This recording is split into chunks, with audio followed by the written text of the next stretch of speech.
Good afternoon. Dwayne here, Dry Creek Wrangler School.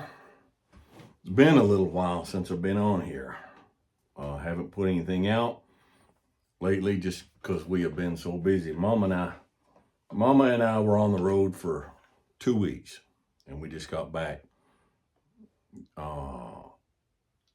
day before yesterday, late in the evening. And after 2 weeks gone, we went over to Kentucky, and from there down to Florida, a couple different locations in Florida, working on some business stuff. And so we just got back. There's just want to give you, there's some pretty big news, some pretty big updates, and some different things. And so I want to catch you up on here. First off, for those of you who follow on the Instagram channel, you'll notice it's gone. Instagram, in their infinite wisdom, they sent me a notice saying we feel like you have broken community guidelines because you're impersonating a famous person. Now, I didn't know whether to be complimented or what, but they said, so they shut it. So I sent information in saying, no, it's me. It's really me. And they said, oh, sorry, turned it back on. An hour later, they shut it off and deleted the channel and deleted all the contact information. I got a couple different people say they're trying to get that back on, but in the meantime, I've started another one. So if you've been looking for the Instagram, I started a new one. It's just Dwayne Noel DCWS. That's me. There's not much on there. I've got like 2 postings because it's just 2 or 3 days now. So anyhow, if you want to know what happened there, that's where that is. You'll notice here in the background in the videos that I do the next few days, the walls are starting to look kind of bare. That's because we're packing. Mama and I are relocating again. We're going back east. Not going to publish my address this time, my physical address, but we're going back to Kentucky. It's just, Wyoming is lovely. It's a beautiful place. We've loved it out here, but we have not financially been able, we can't make it out here. There's been a lot happen. We've met some really nice folks and we've had a wonderful time. A lot of good stuff has happened, but a lot of bad stuff has happened on the business side. And financially, we can't. Contrary to what the whiners keep getting on here saying, I don't have an inheritance. I don't own any land. I'm not a rich man. And Sheridan especially has just become a rich man's playground. You can't afford land. You can't afford a lot of stuff. We want to get, as many of you know, the physical school is shut down for 2025. This is why. And we would like to get it going again eventually, but we can't do it renting, leasing land, leasing pastures, leasing places to ride, renting this. It's just, it broke us financially. And so we're moving back, going to be closer to my mother, going to be about 30 mile away from my mother. And we have a daughter and her husband that live there in that area. And Deanna's sister is close, and just family and different things. And so we are packing up, and we actually intend to pull out of Sheridan, weather permitting, around the 4th or 5th of this January. We haven't announced in advance and let anybody know because we had to make sure we got something locked in back in Kentucky and that the move was a solid thing before we said, hey, we're going to do this, and then we wound up not doing it. But we are doing this, and so that's a big change in the works. And we got more land available back there, and a lot more opportunities than the doors have been opened out here. And so everything else is going to continue on. I want to answer, because I don't answer them personally, I have gotten a lot of requests in the last month. People wanting to come out and work for us, people wanting to come out and just spend time and whatever. And we're not, I don't have any work available at this time. So we're not hiring anybody. We're not taking on apprentices right now. And so I want to go ahead and answer that publicly. If I sat down and answered all those personally that come in, I'd spend entire days just answering emails and stuff, and that's just not what I do. And so I'm not. So anyhow, all of that's a no. And so I want to let you know that. Let's see what else. So since we started, a lot of you have become very familiar with Mama's photography. Mama is an excellent photographer, and her video work and a lot of stuff she does on here. Well, she's trying to maybe get something going on her own just with her photography. So if anybody's interested, she has started with one of these companies that you can go on and order one of her pictures, and they'll print it out and do all this stuff and send it to you. So if you're interested and you want to check that out, I will have the link for that in the description. And you ought to go check it out. I mean, her, as you know, her work is beautiful. She has a beautiful eye for it. And so she is, she's starting that. Let's see. What else? Seems like there's so much information in that little bit right there. I should just be able to quit. But now I want to talk about something else real quick. It came up. So what we did in Florida, we went down to Destin, Florida, and I've started getting more requests to come and speak at these different conferences that guys are holding. And so we went down there as a guest speaker down there, and basically just the same message, the same what I put on here. That's the stuff I talk about. And so we went down there and did that and did a podcast. And that podcast was actually, it's not mine, it's theirs. So it was uploaded this morning, the guy that I did the podcast for. And I'll put a link for that as well in the description. I have to remember all these links. So I did the guest speaking, and then I did a podcast with him, and then we went on down to a little place called Titusville, Florida, which is down just outside of Cocoa Beach. And I did a podcast down there and spent time with the Juniper Mountain Boys. Mom and I signed the paperwork. We're very pleased, very happy to announce that we're now actually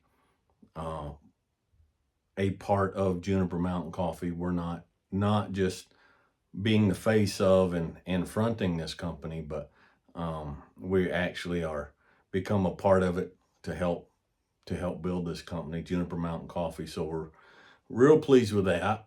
And so just a busy time. And so, but anyhow, that's what's been going on. You know, I talk a lot about people.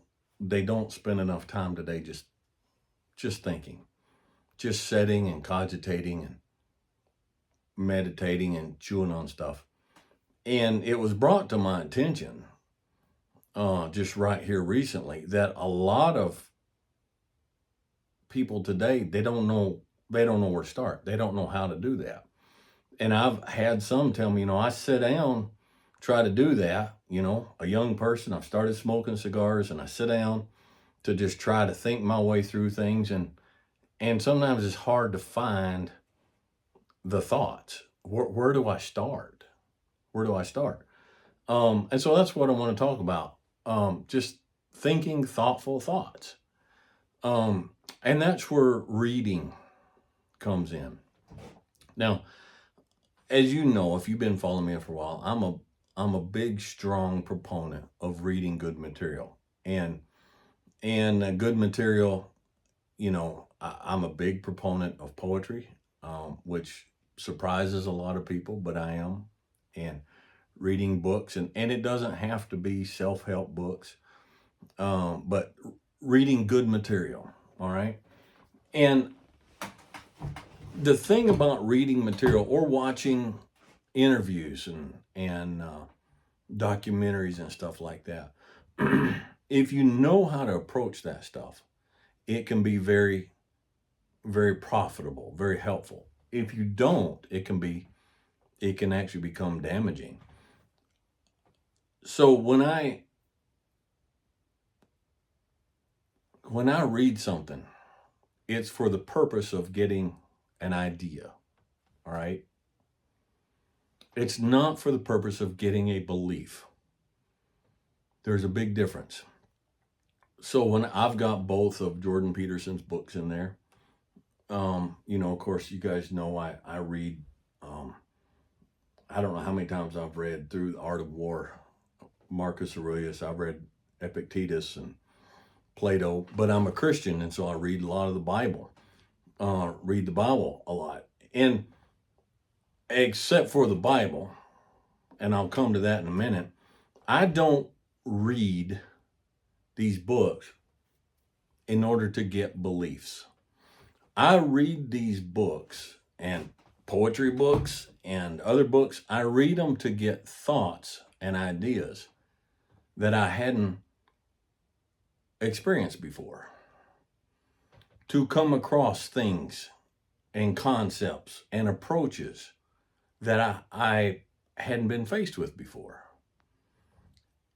And then I take those thoughts and those concepts and those ideas, and that's what I chew on. And that's what I meditate on. So we take, like I did the podcast with Chris Williamson a little while back, and it was very, very well received. But people out there are small-minded, and they don't think. And so Chris took, and I'm not talking about Chris being small-minded and not thinking, all right, but he took clips and put them out one after another. And the clips at times parts of them were out of context. And I talked in there, and some guys, they got like really defensive. And I talked in there about this fella, David Goggins. Now, in the course of the interview, when I was talking about it, I said, I'm not against David Goggins' message, and I'm not knocking the guy, okay? That's what I said. Now, I'm just illustrating a point here, all right?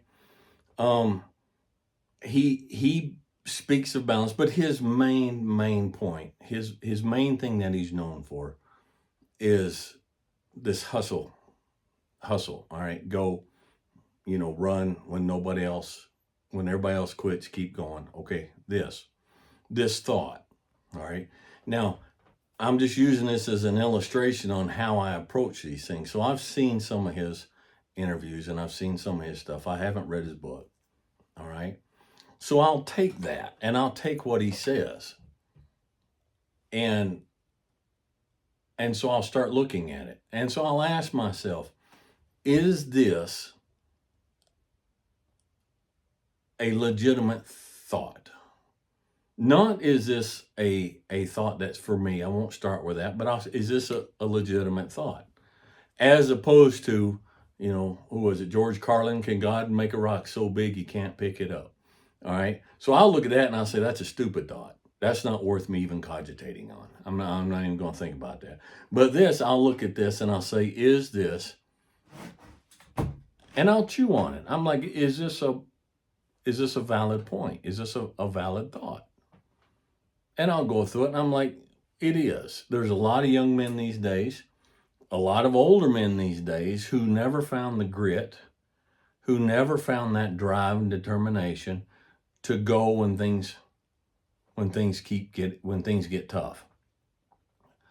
And so, you meditate on it, you think, yes, this is this is a valid point. Now you have to go to the next thought and you chew on this. You say, well, is this a valid point to apply to my life? And I did. I looked at and I listened to him and I looked at the point because he went way past anywhere I've ever been with this thought. And I'm like, do I need to apply this concept he's putting out? Is this something I need in my life? Do I need to take this and apply this? And you sit there and you think on it. And I, so I go through the process. I'm like, well, you look at the way he was raised and you look at where he was when he came to this point in his life. His own testimony, all right, his own witness. He joined the military. Was lazy. He was overweight. He was out of shape. He had not been brought up with those aspects in his life. And so he decided he needed to change, and that was the change he needed to make. And he did. So I take that and I juxtapose that with myself, my personality, my life, my raisings. I was raised totally different. When I was about, I'll give you an example. When I was about 10 or 11 years old, we lived in Science Hill, Kentucky, outside of Somerset. And we were poor.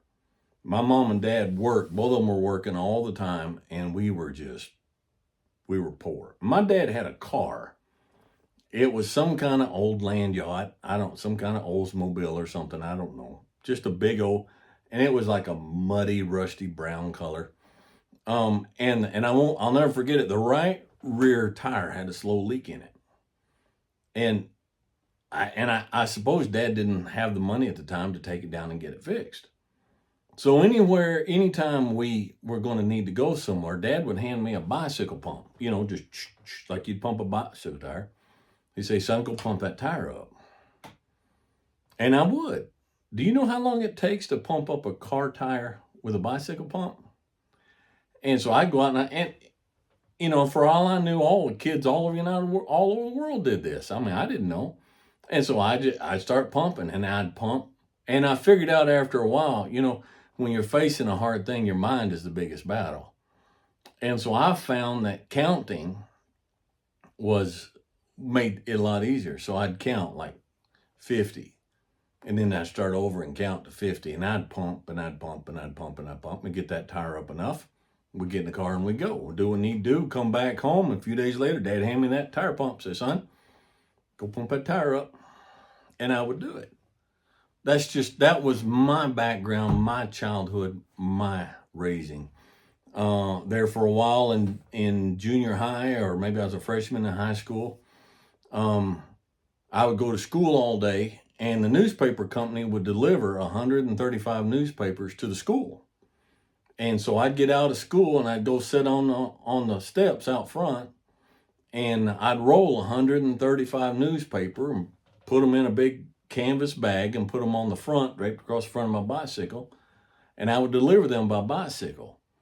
Now, we lived in a town outside of Dyersburg called Roellen. And if I remember right, we lived in a little community there outside, and I think it was about 12 miles. So when I delivered those 135 newspapers on a bicycle, I'd ride the bicycle home about 12 miles to Roellen. Next morning, we'd get up. I'd put my bicycle in the back of Mom's van, and she'd drive into school, and I'd start all over again. That was my parents. That was my raising. Okay, it was totally different from Goggins. He had a difficulty to overcome. And this was the means that he used, his approach today. That's how he overcame that, and he was very successful at doing that. Okay? My problem as I got older was an inability to just ease up.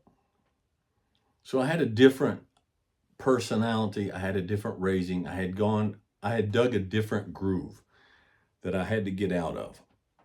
And so my thought process went through the thought process. Okay, is his message a viable, legitimate message? And I went through it and I'm like, yes, it is.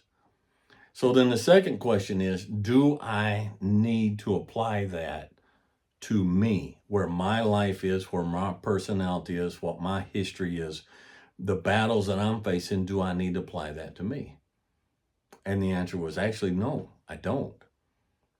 So then the thoughts continue on. It's like, well, then, so not every message out there is for me, and not every path that every successful man takes is the path that I need to take. Okay, this is just an illustration of how thinking works, and it works. If you go to church, it works with the Bible, it works with Scripture, it works with everything. We were in Kansas a few years ago, and we 2 or 3 times we visited this church up the road, and I sat there one evening, and pastor was giving his message, and I'm like, oh boy. And so it got done. It wasn't terrible, wasn't bad, but there were some things in it that were just not. So we're in the Suburban, headed back to the ranch, and I hear from the back seat one of my girls, Daddy. And I had to grin because I knew what was coming. Yes.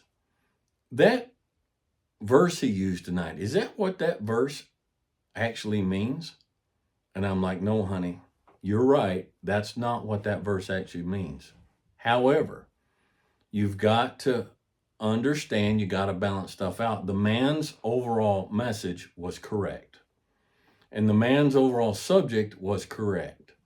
But it was some of the scriptures that he used to try to shore up and to back up and um, to prove his point were not accurate. They weren't for that. But she had been taught, as all my kids were, to not take anything that anybody says as a gospel without thinking it through and looking for the truth. And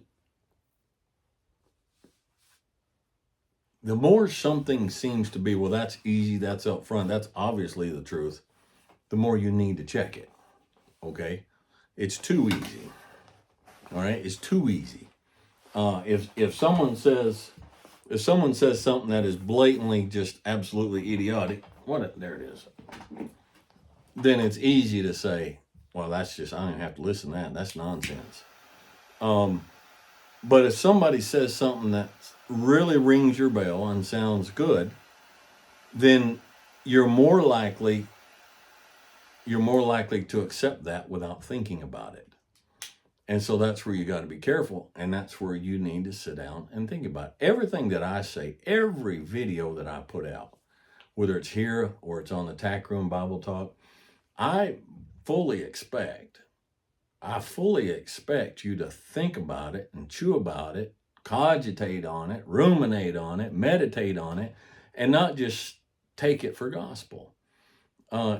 Because I might be wrong, or I might be right, but I'm right as it applies to me, and it might not necessarily apply to you. Okay? And you don't need to get in the habit of just accepting whatever comes in and not thinking about it, and not comparing. He says this, he says that, she says this, they say that. It's all on the same subject. Now let's sort this out. Let's sort it. I do it with horse training all the time. There are horse trainers, and I'll watch, and I'm like, that's just flat wrong. That's just wrong. And usually, and I'm sorry, I'm going to poke somebody here. Where I find the most wrong is young girls on the internet. 2021, and they've got horsemen, so-and-so's horsemanship, so-and-so's horse training, so-and-so's. And they tend to miss the boat more often in their horse training. because they're still at that extremely tender, emotional, and they do everything with their heart. And the logic and the reason and the years and years of experience are just not there. And so I'll listen to them, and I'll just say that's not right. That's wrong. I never comment. I just move on. And but somebody else, a guy, a gal, a woman who's been years of experience, they'll get on there and they'll say, do this. And I'll watch that, and then I'll file it away, and then sometimes I'll chew on it for days at a time. And I'll compare it to my experience, and I'll compare it to what I know. And I'll go through and I'll think about it, and I'll meditate about it, and I'll chew on it. And sometimes I come to the point where I say, this part of what they say, that I'll accept. This part I won't. And sometimes I come to the point, I'm like, all of this, all of it, there's nothing about it that's wrong. Okay? There's nothing about this that's wrong. But I'm not going to apply it to me. Because they're coming at this from their personality. They're coming at this from their point of view. They're coming at this from their experience. They're coming at this from their culture where they're at. And it doesn't fit in with me and what I'm doing. And there'll be days of the process of just sitting there and just thinking and chewing on it and going over it in my head and picking and choosing what is right, what is not right, what is right but doesn't work for me, what is right but does work for me. This is nothing new. This is nothing dynamic. This is nothing special. This is just how it's supposed to work with everything in life, with everything. The difficulty we have today is that people don't take the time that they need to take to sit down and to just figure it out. You'd be amazed how much peace you can bring to your marriage, how much conflict you can solve if you stop being reactionary and you start really watching your spouse, really listening to your spouse, really being honest with yourself, what you're saying, what you're doing, and start cogitating and meditating and thinking about it and figuring out and saying, you know what? Actually, this is causing that. And this comes from that. And she sees that like that because of who her parents were and what she went through with former boyfriends or husbands or whatever. So this is actually coming from that. And what I'm doing is feeding it. And what I'm doing is throwing gasoline on the fire. And I didn't realize it before. But now that I sit here and think about it, there are some changes that I can make with me that will help me and help her. But we never find that because everything is just reactionary. We are programmed to react. Stop reacting and start acting. Okay? Stop being so reactionary in life. I read his first book in that chapter, The Lobsters, if you've read it. And so I started reading and I'm like, what the heck is this? What in the world is this? I didn't understand half of what was being said, but I didn't react. I didn't slam the book closed and throw it down. I just kept plodding through and I read it. And when I got to the end and the point he made at the end, I'm like, well, I agree with that. I just got there from a whole different way. I just got there on a completely different path. I couldn't even follow his path. But his point at the end was right. But if I had been reactionary and I hadn't taken the time to think about it, he said, Dwayne, well, what if you had come to that point at the end on your own from a different path?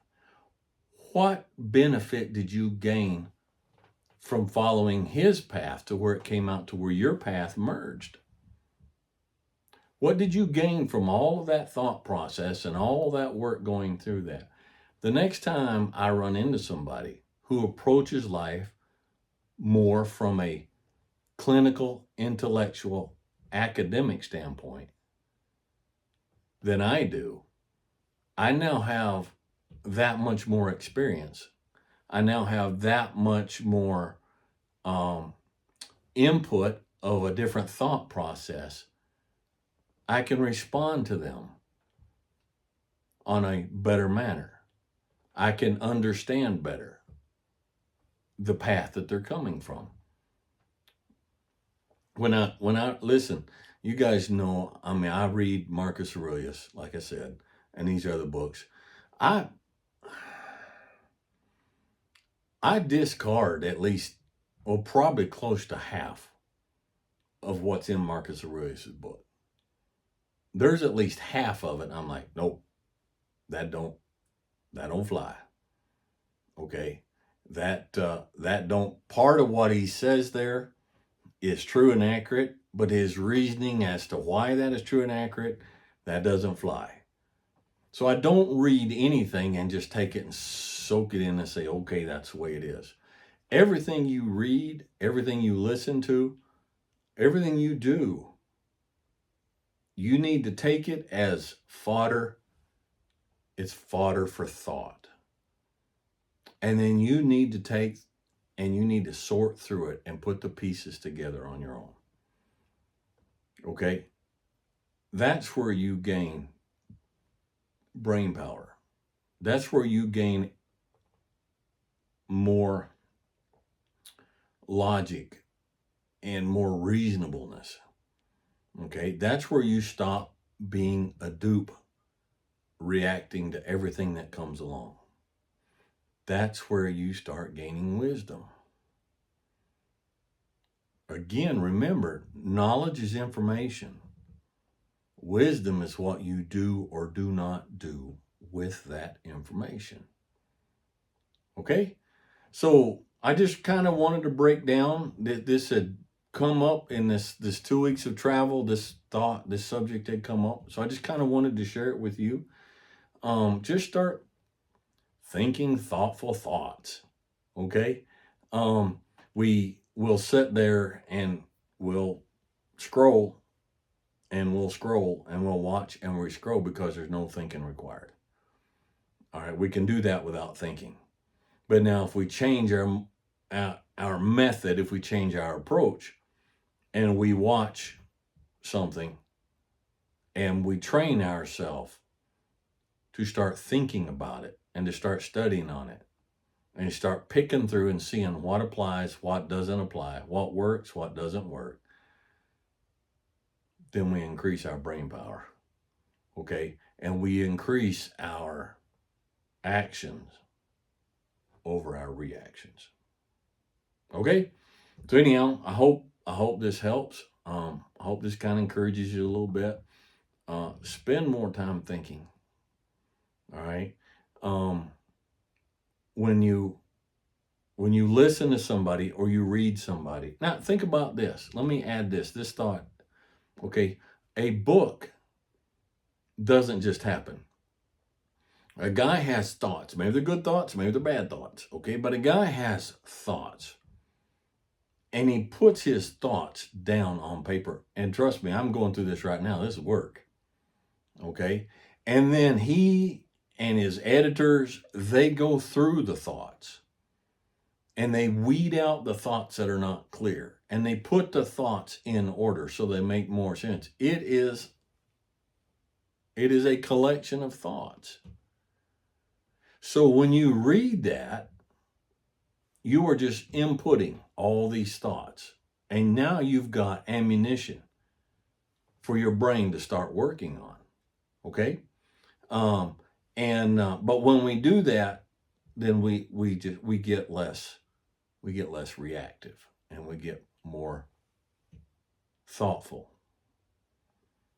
And that thoughtfulness will grow into other areas of your life. If you read more good stuff and train yourself to become more thoughtful, to sort through what's going into your head, you will find in other areas of your life, you will become less reactionary. As your mind becomes less reactionary and more deliberate, the rest of you over time will become less reactionary. All right? So anyhow, I wish you the best. We'll keep you guys updated on the move. I will put those 2 links in the description to the podcast that just uploaded, and to Mama's new photography site. And if you haven't been over on Mama's page lately, she just last week she uploaded a new video she did on. She and I went and worked cattle a neighboring ranch a couple weeks ago, and it was videoed and stuff. And so she's got that up there, and so you can experience that. And so anyhow, I wish you guys all the best, and be logical, be reasonable, be safe, and stop being so reactionary. And we'll catch you guys next time.